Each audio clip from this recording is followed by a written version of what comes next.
I'm not happy. I don't need Elizabeth Warren or the government giving away my money. Calling Mike Bloomberg an oligarch has implications in this country that I think are unfair and unreasonable. I care.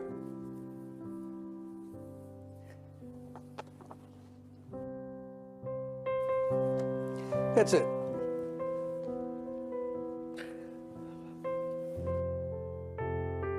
Makes you think of some rich person who got their money off of oil in Russia, who's taking advantage of a broken and dysfunctional system. Bernie Sanders saying, the country's corrupt, our system's corrupt. Be careful about that language, Bernie.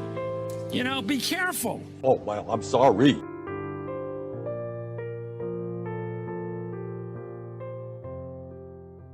Now witness the firepower of this fully armed and operational battle station. Clean coal, meaning they're taking out coal, they're going to clean it. Bullshit.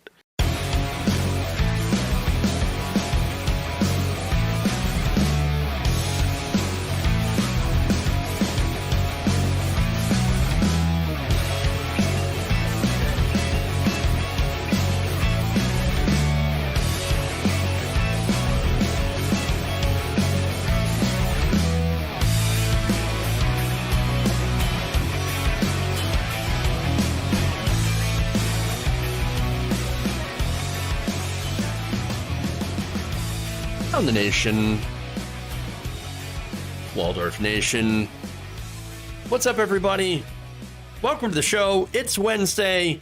We got an amazing show for you all today. It's going to be a lot of fun. We've got a lot of stuff that I want to talk about here. We have the vote to protect marriage equality. Fun stuff as always. It's actually passed too, so that's good news. But we'll get all that. And we have Texas being sexist in Texas, perhaps. We have Big Pharma hiking prices again. More details on that. Carrie Lake. Oh, the Carrie Lake story is probably the best, my most favorite story. You're going to love it. All right, so all this different stuff here. So with that, why don't we just skip it and we'll dive in. We're going to dive in. We're going to dive in. We're going to do it. Okay? We'll do it live! All right. Texist. Yes, it's Texist. Like sexist, but only in Texas. Because it's bigger in Texas. You understand? That's what my brain was doing. All right, anyway. Let's do it.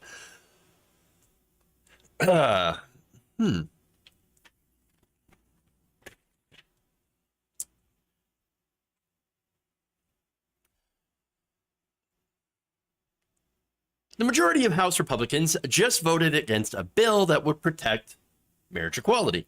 Now, the legislation, which did pass the House, was titled the Respect for Marriage Act, and it actually passed in a 267 to 157 vote, with 47 Republicans joining all of the Democrats in supporting a measure that would basically enshrine same-sex marriage protections. Now, the measure first calls for the repeal of the Defense of Marriage Act, DOMA. That is a bill, of course, that a Democrat, former President Bill Clinton, signed into law that recognized marriage as only a legal union between one man and one woman as husband and wife. It would also require that individuals be considered married if they were wed in a state where marriage was legal, and gives the Attorney General authority to launch civil action against any individual who violates it, and allows an individual to take civil action if their rights as laid out in the bill happen to be breached. Now, the question here is why? Why do they need this? Well, it's basically a way, again, to codify the rights enshrined in Obergefell, because Republicans have already eyed Obergefell. Look, after killing Roe, Clarence Thomas said, hey, look, you know what? We ought to revisit some of those decisions that were based on the same underlying principle as Roe. So there's several. There's Lawrence v. Texas. There's the one that enshrined the ability for couples to have contraception. There's all these different decisions, as well of course, as Obergefell. So now, before Roe, remember, Republicans promised not to go after same-sex marriage. But now all of a sudden, after that decision, after Roe was overturned, we had Republicans coming out and openly saying, "Oh, same-sex marriage? We're coming after it." And then they try to well, they might overturn Obergefell. First of all, Obergefell is a bad Supreme Court decision, and if we had a Supreme Court with its salt, they would overturn Obergefell. In Obergefell, the court said, no, we know better than you guys do, and now every state must sanction and permit gay marriage. I think that decision was clearly wrong when it was decided. It was the court overreaching. All right, so look, opposing marriage equality, it's literally in the Republican platform as well. So again, it's not enough for them to go after reproductive rights. They need to go after more. You know why? Because they're not going to be happy until they strip all the rights, all the gains that Americans have made since the 1800s. Now, that said, the whole point, of course, is to inflict as much misery on people that are not straight white Christians and straight white Christian males specifically as possible. They can't stand it when people have freedom. That said, 47 Republicans, got to give them credit here. They actually did vote the right way for once. And so, again, I'll give them credit for doing the right thing. Now, one of them was Nancy Mace. She's a Republican. Here's what she said in a statement, quote, I always have and always will support the right of any American to marry. This vote is no different. I believe any two people, regardless of the color of their skin or gender or orientation or otherwise, should be free to enter into a marriage together. If gay couples want to be as happily or miserably married as straight couples, more power to them. All right, so hey, that's great. That's a fun statement. That's a good statement. That's a Republican. All right, credit where credit is due. We're fair on this show. Now, here's another one that's, again, voted the right way, but I don't really agree with the reasons, or I should say with his personal opinion, but that's fine. We don't have to agree. And besides, he did the right thing. Here's Representative Don Bacon. He said that while he believes in the traditional definition of marriage, he does not believe the government should dictate who can marry each other based on gender, race, or ethnicity. Again, doing the right thing. Even though he has personal beliefs that are different, that's great. If only they would have applied that to, I don't know, the Roe decision, which is essentially the same thing. He noted that he made this decision to vote yes after talking to faith and community leaders, saying Americans should have the right to their private lives. Again, I wish that applied to women. The Supreme Court showed that all viewpoints can be respected. Again, this is called freedom. Representative Peter Meyer of Michigan said this, quote, I voted in favor of this thing tonight. I think it's the right choice from a limited government standpoint. Fair enough. From a liberty standpoint, and frankly, just from avoiding any circumstance where that type of chaos could come down the line. Now, there are other notable Republican yes votes. They include Liz Cheney. Liz Cheney, of course, has a younger sister who is gay. Now, Cheney also came out not like too recently, but recently enough to apologize for opposing same-sex marriage. Okay, that's good. That's evolution on an issue. And, you know, look, I applaud that. There are a lot of things that Liz Cheney has done that I don't agree with, that I think that she's has some monstrous views on foreign policy. But this is good. And she's also been doing a pretty good job leading the January 6th committee investigation and hearings. And so credit, again, where credit is due. Other votes that are yes with the Democrats to protect same-sex marriage. Adam Kinzinger, not surprised here. Michigan Republican Fred Upton, also interesting. And weirdly enough, Elise Stefanik. Huh. Weird. Now, that said, a senior GOP aide did tell Axios that House Republican leadership did not advise members on how to vote. So they said, hey, just do whatever you want. Vote your conscience. It's going to pass anyway. And so, hey, look, you still had Yes, no, and I think that's also an important point to point out, where you didn't have any pressure from Republican leadership. They said, just go ahead and vote whatever you want. And so, okay, well, 47 Republicans ended up siding for freedom and marriage equality. Great. But then that also leaves the 157 that voted against freedom. People like Representative Jim Jordan, ranking member of the House Judiciary Committee, who called this bill completely unnecessary. Really?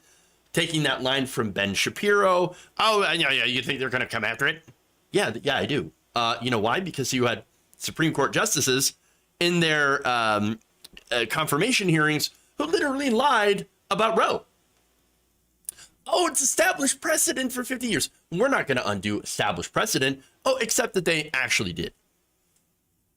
They lied. They lied to get on the court. They lied under oath.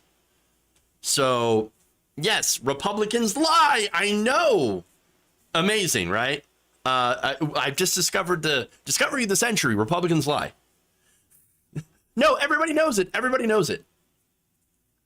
Now, Jim Jordan also said that it was an attempt by Democrats to, quote, delegitimize and intimidate the United States Supreme Court.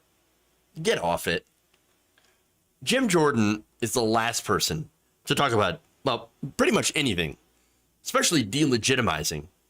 I believe Jim Jordan tried to delegitimize the results of the 2020 election. Shut up. As for the necessary, the necessity of passing this bill, well, look, this is Congress doing their job to enshrine same-sex marriage rights, something that they had the opportunity to do so with Roe, but Democrats didn't. And I think that's very interesting. Representative Mike Johnson, a constitutional law attorney, said the legislation was, quote unquote, fear-mongering, and read Alito's assurance in the majority opinion. But once again, I'm going to go back to they're liars. I don't believe anything that they say. I don't believe Republicans. I don't believe members of the Supreme Court. Gorsuch, Amy Coney Barrett, Thomas, Alito. I don't believe any of the conservatives on the court. They're all liars. And so, no, I'm not going to believe in their, assurance, right? No, you can take your assurances and shove them up your ass for as good as they're doing. Okay? So now, that said, this vote, I mean, it was good because, look, the problem is that this is going to go to the Senate, and there's no guarantee it's going to pass. There's no guarantee it's going to pass Republicans. Again, because Republicans in the Senate will likely block everything. Don't know that for sure, but knowing how Republicans are in the Senate, very, I'm not thinking that it's going to pass at all. But it's still good to see it in the House, to see Republicans actually be put on the record to vote for their conscience. And here's 157 Republicans going on the record and saying, we're not for freedom. We want to control your lives. We want to control who you have sex with and who you marry. That's a damning indictment for this party, who claims to be pro-freedom and pro-individual liberty.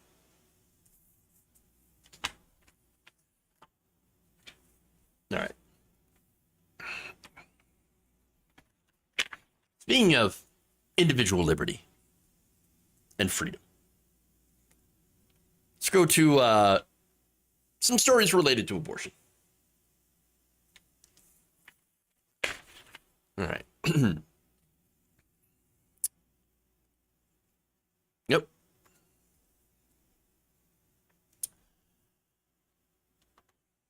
All right. Let me check here. Okay.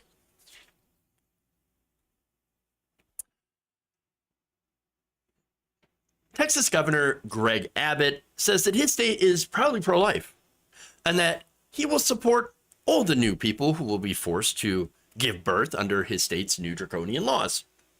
Now, last month, Abbott, after celebrating the end of Roe, end of reproductive rights, pointed to the millions of dollars in spending that a state approved during the 2021 legislative session to help out. Look, see, we're diverting all this money into helping mothers in this state. So let me give you some examples of that, and then let me break down why it's all sleight of hand. So now, among the measures he touted was a law that extended Medicare health care coverage for pregnant women until 6 months. 6 months after they give birth or miscarry.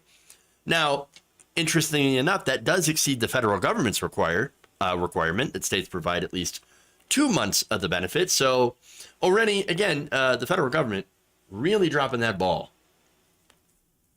Terrible. But then again, what do you expect from Congress, right? Now, he said in a June 24 statement about this, and he's crowing about it, Texas is a pro-life state, and we have taken significant action to protect the sanctity of life. Texas has also prioritized supporting women's health care and expectant mothers in need to give them the necessary resources so that they can choose life for their child. Sounds great until you actually dig in to what's going on. In reality, Texas is about 6 months behind 33 other states, including 11 led by Republicans, as well as the District of Columbia, all of which had already expanded or are working with the federal government to extend postpartum Medicaid benefits for a full year after giving birth. And it's not the fact that they didn't have a chance to follow suit in Texas. No, they did. In 2021, the Texas House passed a measure that would have lengthened the coverage to 12 months, but decided at last minute not to do so. Because of course, right? They also declined to expand Medicaid when they had the opportunity to anyone but the poorest of the poor. Right now, and this does not include pregnant people, single parents with one child already born must earn $196 or less a month to qualify for Medicaid. Wow. Texas. What the fuck? That's not enough to feed anyone for a month. Much less, I mean, $196. What can you afford? Nothing. People's medications cost more than that. You cannot live on that little amount of income. It's literally impossible. Now, that said, Texas says, well, okay, but we expanded that for pregnant people to, if you make, $3,000, right? Okay, that's a higher income threshold. That's a little bit better. And it does cover hospital visits, specialist care, and x-rays that are not provided by other Texas programs. But again, Medicaid is a federal program paid for mostly by the federal government. And so the states actually don't have to pay all that much when it comes to Medicaid. In fact, under the ACA expansion, the federal government for at least a few years had originally agreed to pay about 100% and then to go to like 90%. And so, yeah, generally, the federal government covers most of that, and what little's left, the state covers. Still too much for Texas. Can't do it. Not for people who are poor. Oh, no. Now, it's also been recommended by the state's Maternal Mortality and Morbidity Review Committee that it be extended everywhere for 1 year for benefits. Now, this was in a 2020 report that also showed that cardiovascular and coronary conditions, along with mental disorders, were the leading causes of death related to pregnancy. And so there is a very high maternal mortality rate in the United States, in a lot of these red states, and in Texas specifically. Let me give you the details. Nearly a third of 54 deaths determined to be directly tied to pregnancy occurred between 6 weeks and 12 months after birth, the committee found as part of an analysis of 2013 data, the most recent available. The Biden administration also called on Congress to require extending postpartum Medicaid for a full year. Now, before I get into more here, let me just ask, how about we just fold in the benefits of Medicaid into Medicare and expand it to everybody? That way we don't have to worry about it. Medicare for all, basically. Right now, people are dying from pregnancy-related causes in the U.S. at a higher rate than in any other developed nation. This is according to that same report. And that's just, again, pregnant people. That include, women, trans men, non-binary, anyone with a functional uterus is affected. Now, where does Texas rank among maternal mortality rates? Not infant mortality rates, but maternal. They rank among the 10 worst states in the country. Well, we should really, think about giving health care to people. Oh, but no, can't do that. That would be socialism. And now, here's the thing. With those stats, they're still doing half measures and touting it as, hey, look, we took away your bodily autonomy, sure, but at least we gave you half of something. Half. Just take your half a loaf and be done with it. We gave you too much already, if you ask me. The rest of it, bootstraps. No, not good enough. No deal. For one thing, bodily autonomy should never be negotiable. Secondly, healthcare is a human right. And so I believe that we should have healthcare for everyone, guaranteed under a single payer system. Again, Medicare for all. It would save so many lives. Right now in the United States, around 45,000 people die a year from lack of healthcare in this country. It's unacceptable. Absolutely unacceptable. Now, that said, I hope that people are not falling for the Republican sleight of hand on this issue. They can claim to be pro-life all they want. They're not pro-life. They're pro-forced birth with no intentions of helping families. And I have another example of that. This is Senator Marco Rubio, who had another sleight of hand bill that was presented to Congress. He calls it the New Parents Act. And in it, Marco Rubio promised up to 3 months of paid leave per child. Oh, wow, that sounds great. I mean, in America, in Europe, when you compare it to what's going on in many countries in Europe, they give you up to a year of paid leave. So now it gets worse, though. Sure, more paid leave. Hey, that's more paid leave than we have. We don't have any guaranteed paid leave in this country. So 3 months. Oh, great. That's something, right? No, it's not, because it actually will also force you to borrow from your own Social Security disability benefits. So, first we're going to force you to give birth.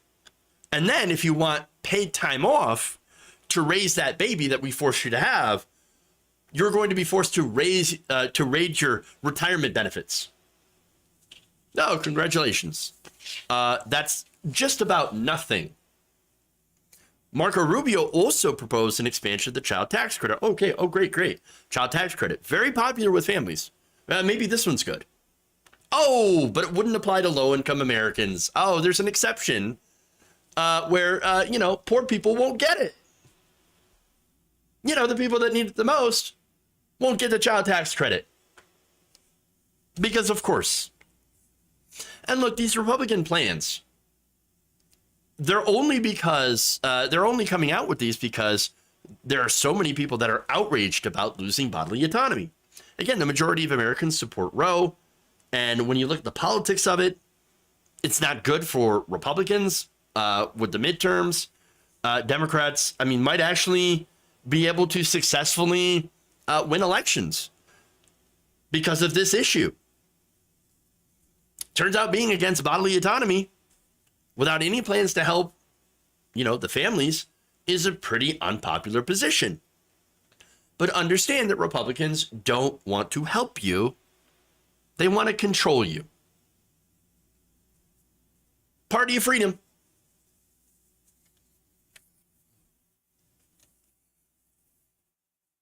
Party of freedom. All right.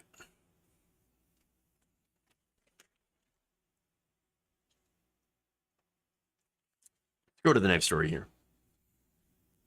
Let me fix that echo issue, by the way. I need to work on doing that. So I'm gonna take a quick break here. We're gonna try to fix that echo, and We'll be back in a minute. Run the nation.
She said there is no heartbeat, there is no viable pregnancy.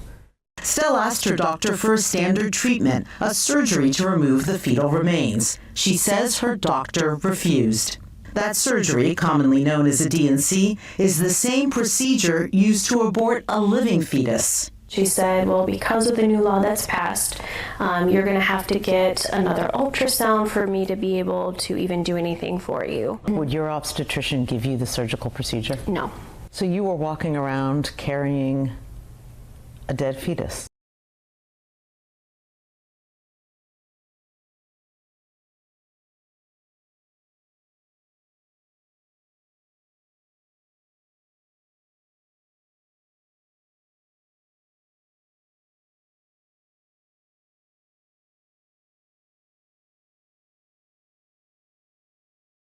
Dr. Lillian Shapiro has been an OBGYN in Atlanta for more than 30 years.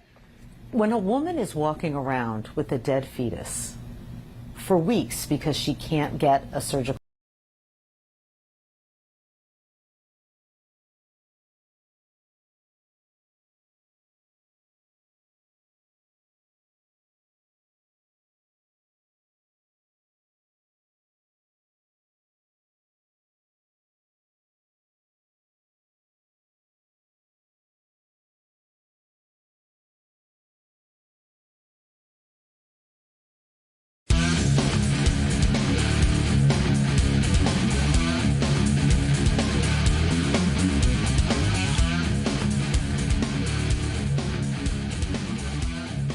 All right, welcome back. So I just had to go and fix that real quick. I've had that audio issue for a couple of days now, and it's because I had a setting that was a little messed up from when I had another audio issue. So I kind of messed it up, but it's fixed. It's fixed. So let's go to the next story here. And those of you watching on the live stream, hey, you got a little bit of a sneak peek, so. Okay. Let's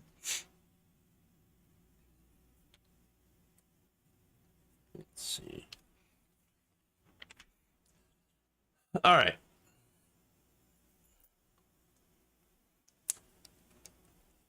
Immediately following the overturning of Roe, many states' trigger laws went into effect. And the result of that, of course, is immediately abortion in nearly half the country was outlawed. And now we have horror stories that are coming out about what it's like to live in those areas. Now, first, there was a story, of course, of the 10-year-old rape survivor being forced to flee to another state to get an abortion. That's horrifying. Republicans, of course, called it fake. Because, that couldn't possibly happen.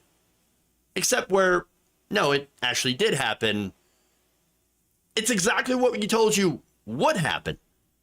Now, of course, the alleged rapist was arrested, and so they were forced to admit, oh, yeah, that's real. Okay. Then, of course, they suddenly switched over to, but it was an immigrant. It was an immigrant that did it. It was an immigrant. Distract, squirrel. Look, ignoring what forcing a 10-year-old to deliver her rapist baby would do not only to her body, but also to her mental state, as well as what effect or effectively what kind of life that child would be forced to live. Well, ignoring that because it's inconvenient to their narrative, and it's because it would make them look like the monsters that they are. That's just one story. Now we have more stories of pregnant people actually being forced to carry non-viable fetuses at the risk of their own lives. In fact, here's the story. A doctor in Louisiana, Dr. Valerie Williams, had recounted in a patient. This is according to an affidavit that she had written. In that affidavit, she said that she had a patient who was having a miscarriage. She said that her and the patient had come to a decision. Again, this fetus was non-viable. It was not going to survive, and so they made the decision together to request a procedure that is fairly common in these kinds of cases. It is a dilation and evacuation, a D&E, to remove that non-viable fetus. However, thanks to the state's abortion laws signed by Democratic Governor John Bel Edwards, this is Louisiana, which completely bans abortions without exceptions for rape and incest, the doctor was unable to help her patient. A lawyer told Williams that performing the procedure could put the doctor in legal jeopardy, and so the woman was forced to go through a painful hours-long labor to deliver a non-viable fetus, despite her wishes and best medical advice, Williams said, according to the Advocate. The woman, by the way, during that birth, hemorrhaged nearly a liter of blood. That could have killed her. She was not only screaming from the pain, but also from the emotional trauma that she was forced to experience as a result of these laws. Now, attorneys from Louisiana Attorney General Jeff Landry's office had argued during a hearing on Monday that doctors are permitted to use reasonable medical judgment in such situations, according to the Advocate. However, attorneys challenging the law on behalf of an abortion provider argued that Landry's own tweets had caused ambiguity as to how the laws would be enforced in different situations, which is basically causing doctors to have to second guess themselves because, hey, I don't want to get sued. I don't want to go to prison. I don't want these bad things to happen as a result of me actually giving care to my patients. So now we have this situation in many states where the government is inserting itself between the doctor and their patient. Now, that is the exact same thing that Republicans argued against when they voted against Obamacare. Oh, this is going to get the government between you and your doctor. Really? What are you doing right now? Instead of being able to treat the patient who was literally hemorrhaging blood and could die, the doctor had to consult the lawyers to ensure that she did not get thrown in prison. That is disgusting. That is the laws that we have in a lot of these places. The insane system that we have under right-wing Christian fundamentalist rule. Now, here's what Williams wrote. There's absolutely no medical basis for my patient or any other patient in the state to experience anything like this. This was the first time in my 15-year career that I could not give the patient the care they needed. There's more, though. In Texas, Marlene Estelle, she's a YouTuber, discovered around 10 weeks into a pregnancy that she did intend to carry to term, that there was no fetal heartbeat. She actually told CNN on Monday that she was, of course, devastated, but was not allowed to get rid of the dead fetus. Here's some of that report. She said, there is no heartbeat, there is no viable pregnancy. Stell asked her doctor for a standard treatment, a surgery to remove the fetal remains. She says her doctor refused. That surgery, commonly known as a D&C, is the same procedure used to abort a living fetus. She said, well, because of the new law that's passed, you're going to have to get another ultrasound for me to be able to even do anything for you. Would your obstetrician give you the surgical procedure? No. So you were walking around carrying a dead fetus? Yeah, that's exactly what was happening. She was forced to carry around a dead fetus and ultimately had to go through 3 ultrasounds. One of them, very invasive, just to be told over and over again, hey, sorry, your baby's dead, but there's nothing we can do to remove it. Really? Really? Now, if that's not bad enough, she described the situation as gut-wrenching emotionally, as well as, of course, the physical pain. And again, if that's not enough, what can carrying around a dead fetus in your body do to the human body? We'll take a look. Dr. Lillian Shapiro has been an OBGYN in Atlanta for more than 30 years. When a woman is walking around with a dead fetus for weeks because she can't get a surgical procedure, what's the danger to her?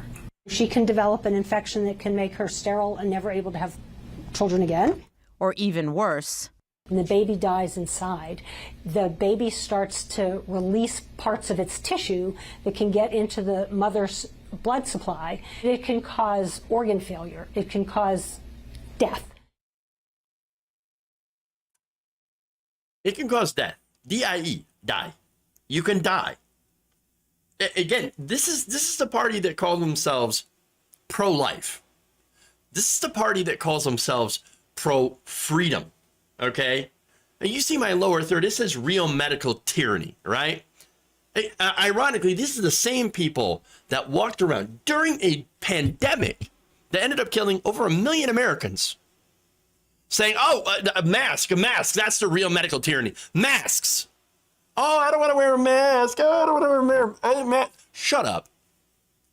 You don't want to wear a mask, and yet you want to force women to carry a dead fetus around that could kill them. Literally kill them. That's not even going to be viable. It's not going to be born. It's not a life. It's not alive. And yet you're still saying, no. I want them to do it anyway. I want to control them.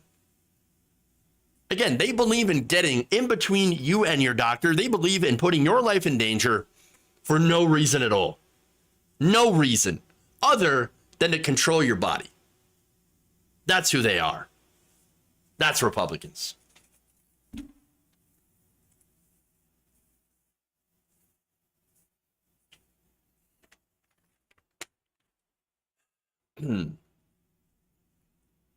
Yeah, there's the other thing too. One of you mentioned Rhiannon N. Death panels.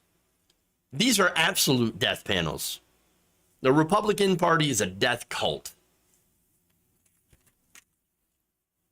They're obsessed with it, and don't even be started. Like, they want to call themselves pro-life, and yet guns everywhere, shootings everywhere. The killing of the kids. Maybe they want to force people to have all the births to replace all the kids that are getting shot and killed. Maybe that's it.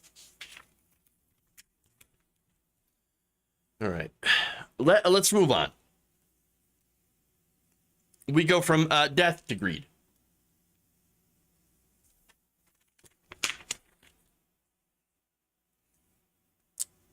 All right.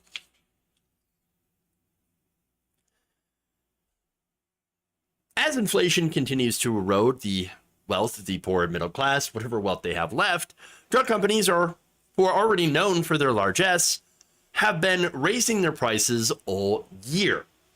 In fact, according to an analysis released on Wednesday by Patients for Affordable Drugs, pharmaceutical companies in the U.S. have raised drug prices an estimated 1,186 times this year. So far, year's not even over yet. Patients for Affordable Drugs also found that between June 24th and July 5th, pharmaceutical companies increased their prices for 133 products. Pfizer, for instance, hiked the cost of its leukemia medication, Besponsa, again this month, bringing its per vial price tag to about $21,056. That is Pfizer's 4th price hike on the cancer drug during the COVID-19 pandemic, even as the company enjoys record-shattering profits from its vaccines, the analysis notes. Now, let me just add that vaccine is what we paid for through our taxes. We paid these companies, the government gave these companies billions of dollars in order to develop that vaccine. Now, of course, the vaccine, it's necessary, it works, but at the same time, why is it not public domain? Why is it belonging to a private corporation that can monetize the hell out of it? Now, that patient group also spotlighted Amgen's price hikes for its autoimmune disease drug, Enbrel. The California-based firm's price increases for the medication have exceeded even the record high U.S. inflation rate, which is about 9.1%. In fact, David Mitchell, founder of Patients for Affordable Drugs, said this: Americans are struggling with record inflation and the continued challenges of a pandemic, yet Big Pharma continues to raise drug prices with no regard for the health and financial well-being of Americans. Mitchell, who, by the way, suffers from incurable blood cancer, actually has drugs that he has to take that have an annual list price of more than $900,000. It's $1 million a year to keep him alive. He argued that the pharmaceutical industry's latest price hikes demonstrate again why the Senate must stand up for the American people and pass comprehensive drug pricing reforms in the reconciliation package. Of course, unfortunately, that is not going to pass at all. But let me give you more details from what he says. These reforms are overwhelmingly supported by Republicans, Democrats, and independents alike. Yeah, by the voters. Well, the voters, their opinion doesn't matter at all to Congress. And I'll show you why. But then he adds, the votes are there to pass the package immediately. We must put an end to the drug corporation's unfettered ability to dictate prices at the expense of patients. Again, I 100% agree with him. But again, also let me point out that while the votes are there today, they might not be, because what happens is they're there until Big Pharma decides that they're not. Big Pharma has the largest lobbying group in Washington. They already watered down previous attempts to allow Medicare to negotiate drug prices because I guess it would affect their bottom line. As the American Prospect's David Dayen noted earlier in this month in a look at the plan, which has predictably drawn opposition from pharmaceutical industry. The legislation scope is highly restricted. In earlier versions of the bill, the negotiated prices would have been accessible to all insurance payers. But in this bill, the prices are only available to Medicare recipients, Part B, for drugs given at hospitals, and Part D, the Medicare prescription drug plan or benefit. Drugs that Medicare spends high amounts on are eligible. The drugs eligible for negotiation also have to be at least 7 to 11 years beyond their approval stage, meaning that there's still an exclusivity buffer where newer drugs can charge whatever they want. Since no drug can get a negotiated price at launch, this is likely to lead to higher launch prices. Again, David Dayen, the American Prospect, doing fantastic work, really getting into the meat of these bills. On that, speaking of the prices of launch, right? Another research paper published last month showed that nearly half of all new brand name prescription drugs launched in the U.S. in 2020 and 2021 had an initial price tag of $150,000 or more per year. Insane, but guess what? This is what it's like to live under corporate rule, where corporations literally choose whether or not you live or die. That's a real death panel. But look, as long as we have legalized bribery in this country in the form of campaign contributions and a privatized healthcare system with private pharmaceutical companies, expect this. Expect to see what happens. They're highwaymen. It's literally your money or your life. They are robbing you, and they're doing so with the help of Republicans and Democrats. Remember, in 2020, in the 2020 election cycle, do you know who was the number one recipient of donations from this pharmaceutical industry? President Joe Biden. Number one recipient. Followed by Donald Trump. Both of them promised to lower drug prices. Trump, of course, had said, "Oh yeah, I'm going to go after. I'm going to lower drug prices. That's what's going to happen. We're going to lower the prices because it's insane. It's a ripoff." Oh, and then what happened? He got all this money from pharmaceutical companies, and he never lowered prices. And of course, Joe Biden said the same thing. Oh, and look at that. He received all this money from pharmaceutical companies, and they're not lowering prices at all. In fact, what they're even looking at, which has been canned by Joe Manchin, President Manchin in this case, was very, very limited. 133 drugs. Oh, that's going to make a real difference. Not really. I wonder why. Oh, right. It's because we legalized corruption in this country. And look, in 2022, by the way, this midterm cycle, you know who else is the top recipient? Senate Majority Leader Chuck Schumer. Followed by Republican Kathy McMorris Rogers, Republican Tim Scott, and then, of course, Democrat Scott Peters. Look, what I'm trying to point out is that Big Pharma basically owns both parties because they do so much lobbying. This is why in this country, we pay more than anyone else on the planet for life-saving medications. You look in every other country, you look in Canada, you look in the UK, you look in Norway. Look at all these different countries. They pay far less for the same drugs that we have to pay way more for. If you can think about it this way, Republicans, I'm talking to you here, right? What do you think about us subsidizing the entire world for prescription drugs? That's essentially what we're doing, right? Do you like the idea of subsidizing prescription drugs for Norway? Or what about the people in Mexico? Oh, yeah, I bet you hate that now. Then why do you continue to vote for Republicans who are against Medicare for all, who are against reining in the drug companies? That's a good question.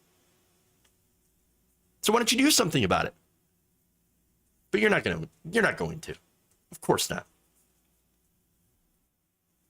Look, Republicans will say that they're against, politicians and the drug companies, but then they'll vote for the same Republican politicians that screw them over day in and day out.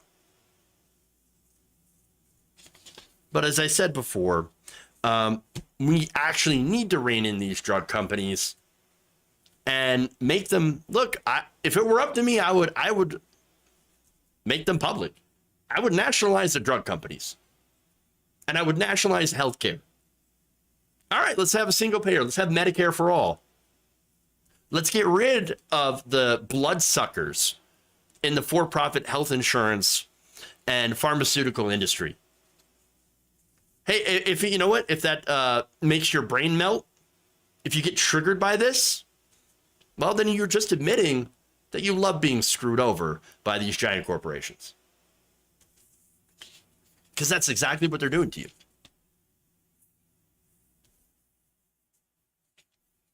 All right. Let's go to one of the more fun stories that we have today. Let's go to Kari Lake. I haven't talked about her before, so I think this is it's going to be a lot of fun. Lake of Endless Lies sounds like something like a zone I would run into on Elden Ring or something. All right. Arizona GOP candidate Kari Lake, who tried to outlaw both early voting and mail-in ballots, is now urging her voters to use mail-in ballots. Now, look, that's causing a little bit of confusion in Republican voters, which is always fun. Here's what she said on Twitter. Arizona, if you're having a mail-in ballot, fill it out and mail it in ASAP. Lake wrote, I've talked to True the Vote election experts, and they say the U.S. mail is the safest way to be sure your mail-in vote is counted. Not the drop boxes. Fill it out and mail it out now. Let's win this. Okay, so for one, yes, the U.S. mail is safe, sure. But True the Vote, they're not election experts. They're literally a group that goes around trying to intimidate Democratic voters at the polls. Secondly, There's actually nothing wrong with the drop boxes. The drop boxes are also safe and secure.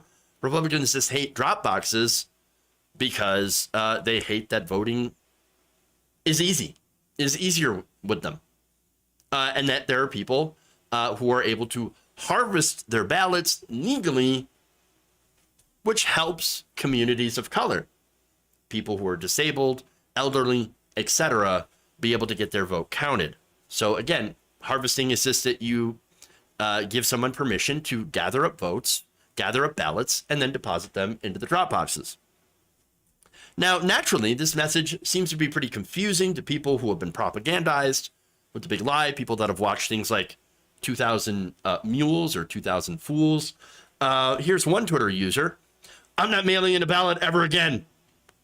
Okay, that's your choice. I'll take the day off to vote in person after 2020. Everyone else should too if they're able. Hey, that's fine and all. You do you. But not everyone is able to take a day off. We don't have a voter holiday. And some people have jobs and school and kids and lives. And they can't just take the day off to vote. And by the way, in areas where the Republicans have done a lot of voter suppression, where they have eliminated these polling places, people have had to wait in line for 6 to 8 hours. So, yeah, no, they're not able to do that. But again, do Republicans care? No, of course not. Now, also, let me just add that there's a whole lot of privilege in those statements as well. Another said, Trump said it was voter fraud. Yet another said the Postal Service was in on the latest scam.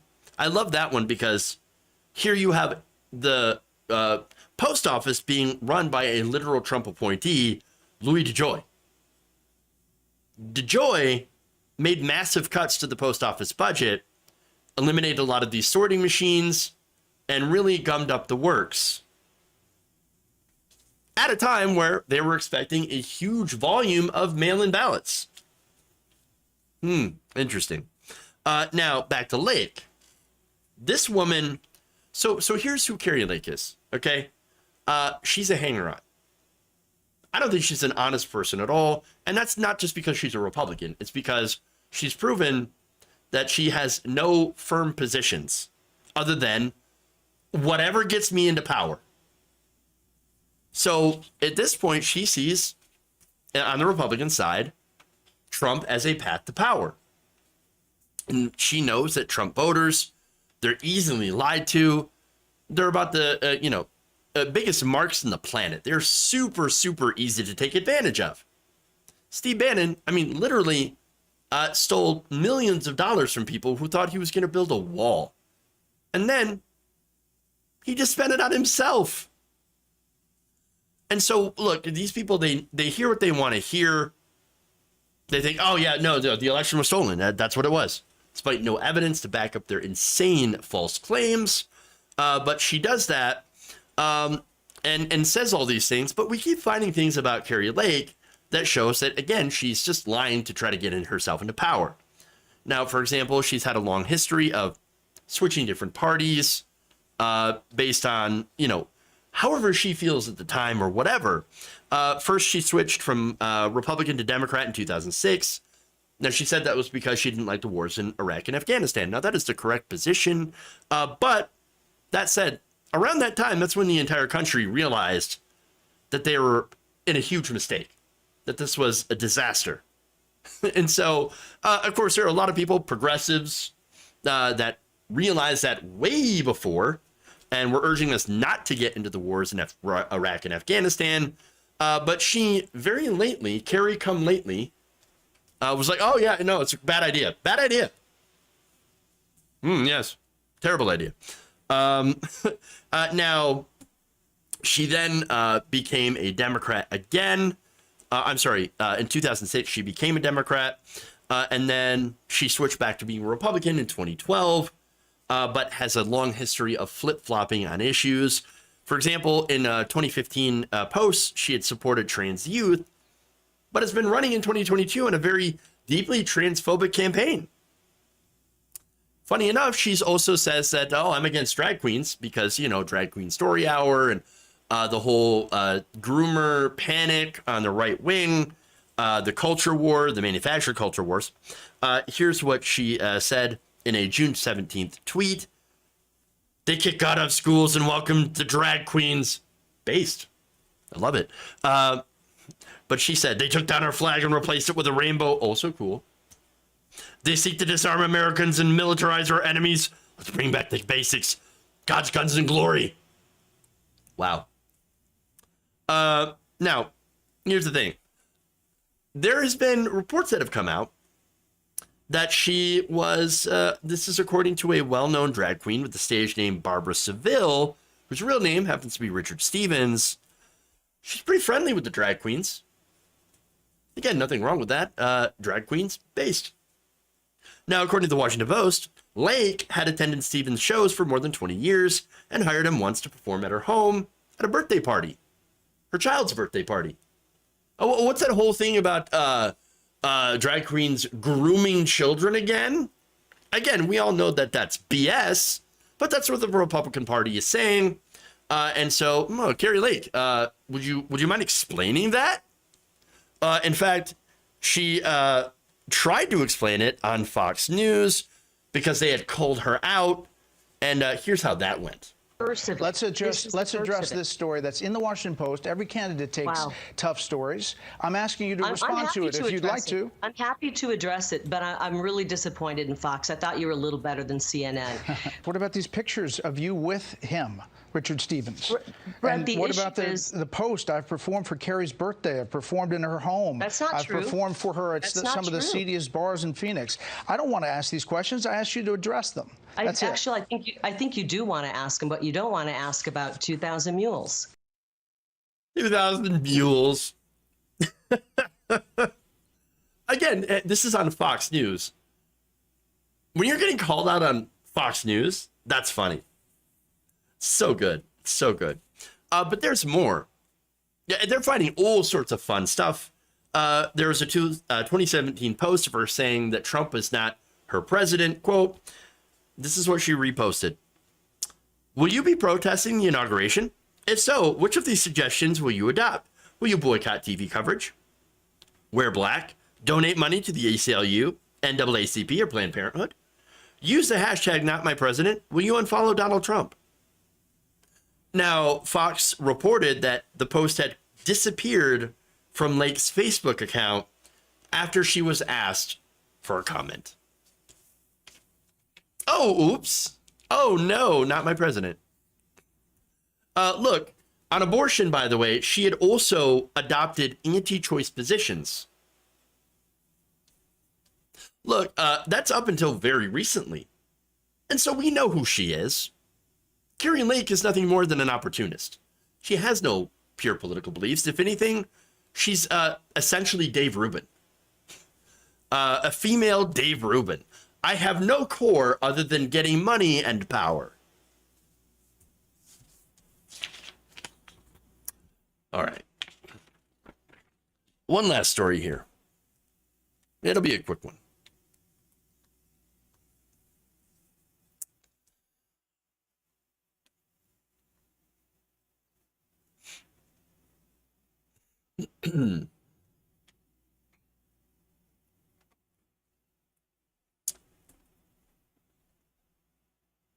The UK, as well as the rest of Europe, is literally on fire, in parts thanks to the dangerous heat wave that's hit most of the continent as a result of climate change.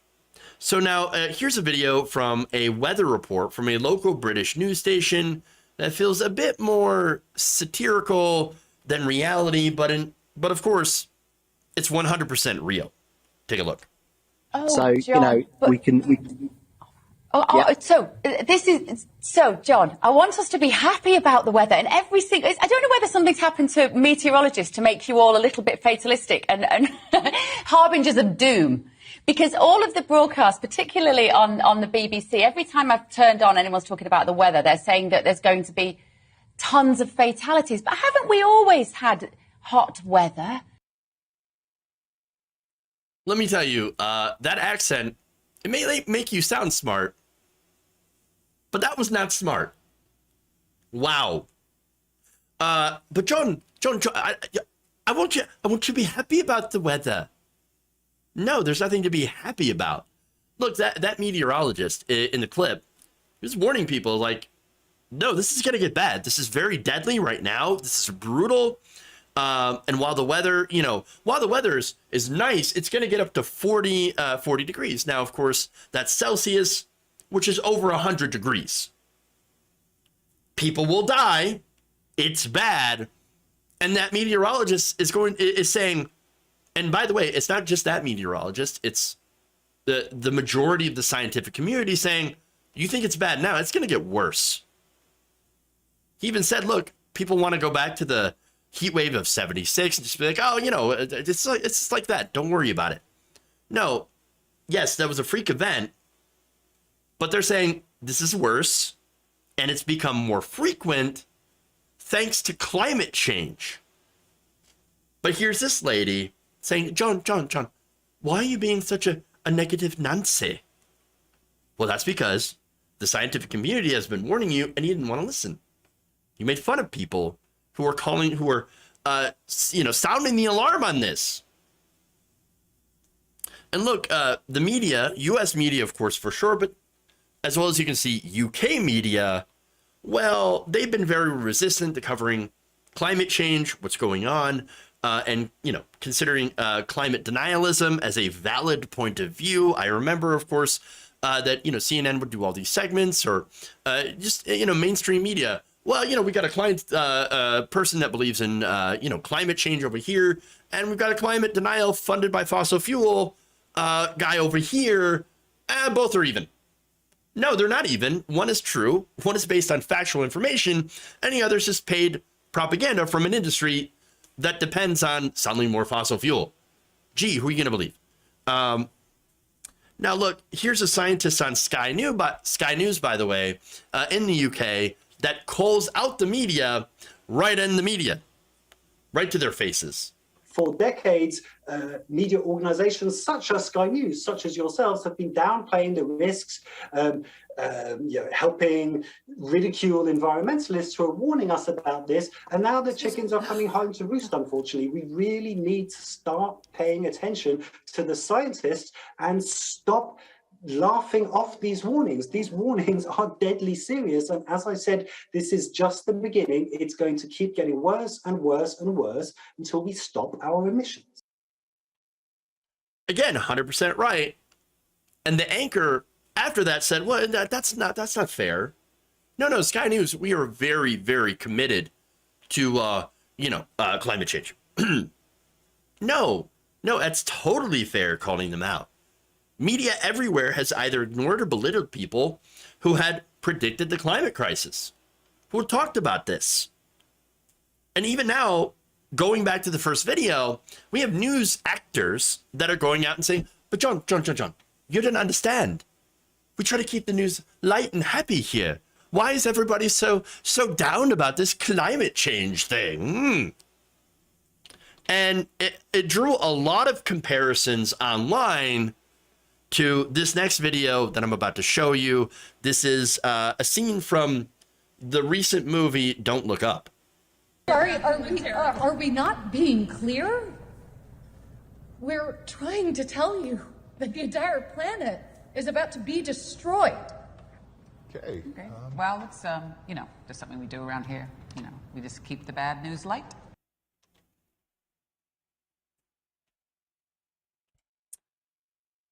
Unfortunately, that movie was way too on the nose. Satire is dead.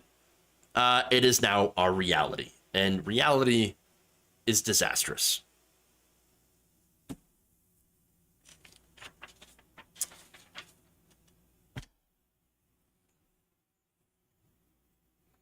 But Jeff, I want the news to be happy. All right. Well, that's all I've got time for. Again, we're actually over time. But thank you for going around the nation with me today. I want to give, of course, some shout outs for people who donated using the super chat. So let's go and find that real quick here.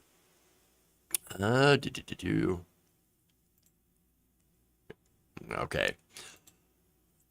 We have super chats from Ronnie Lama Richardson saying, sharing the love to a like-minded human. Keep on keeping on. I'll do this for as long as I can.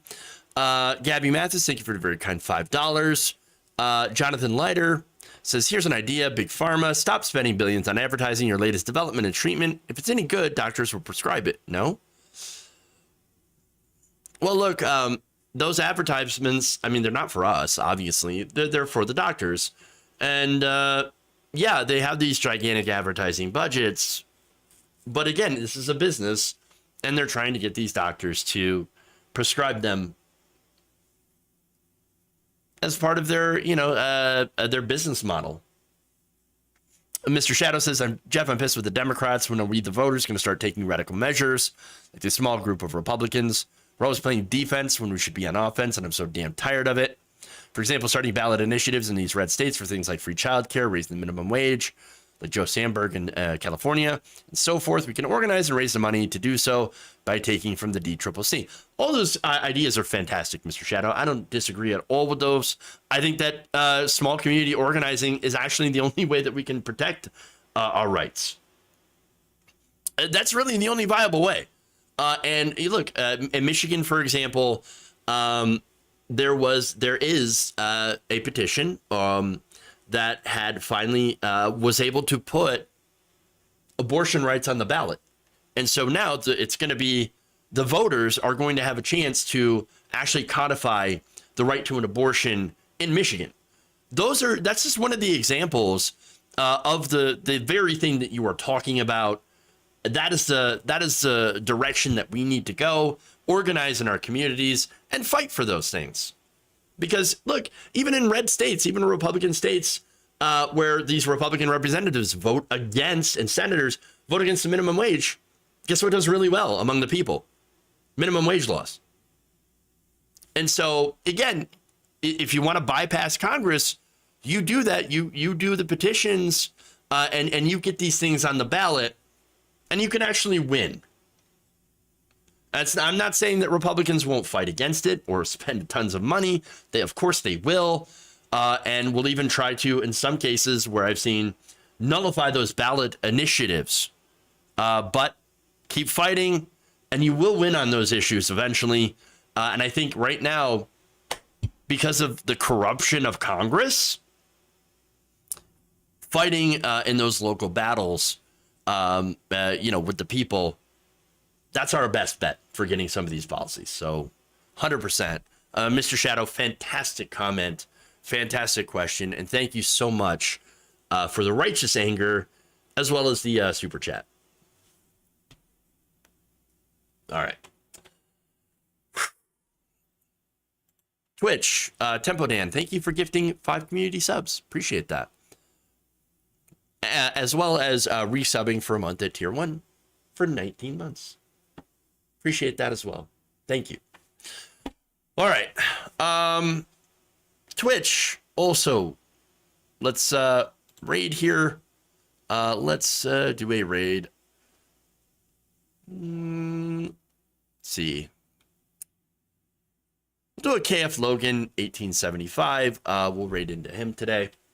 Those pharma ads also compel patients to request that medication. Yes, that's also a good point.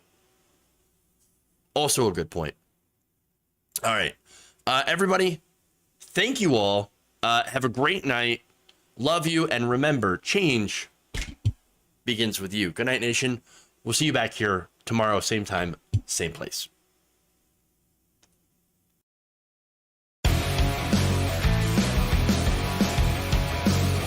Obama disappointed. Millions in Venezuela. Get in a long tube with a bunch of bees. Testicle 10.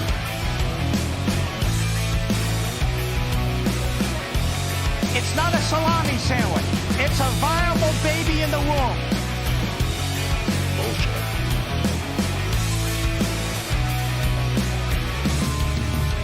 Peachtree dish. Up yours, woke moralists. We'll see who cancels who.